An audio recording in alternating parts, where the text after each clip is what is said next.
My name is Greg Jackson, and I'm a mixed martial arts instructor.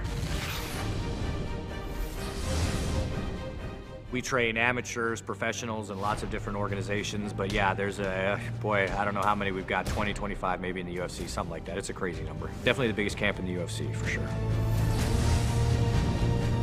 George St. Pierre said one time that I was like the maestro. I'm the guy that, taps and plays the symphony in the corner. Yeah, I'm an extra pair of eyes on the outside, so I'm asking them to, watch out for certain things or do certain things, or just reminding that they're in there doing a good job. I do that a lot. And if I do my job right, then cornering's the easiest thing in the world. If I do my job wrong, then I'm kind of the last line of defense to try to save it. And sometimes I can, and sometimes I can't.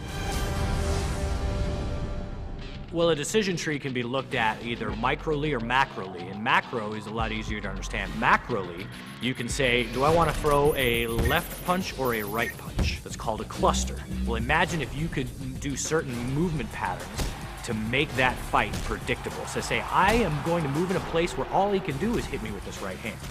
So then I'm just waiting for it.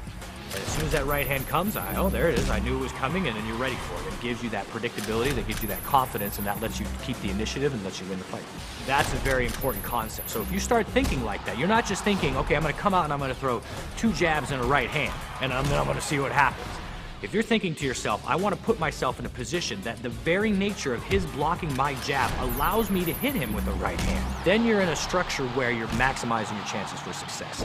That John Jones-Shogun fight, Shogun was covering his hands high a lot, trying to defend his head from John's very powerful strikes.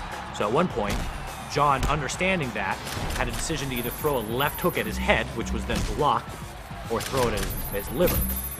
So he stepped in and was able to really do some serious damage to the liver because he had done so many shots to the head.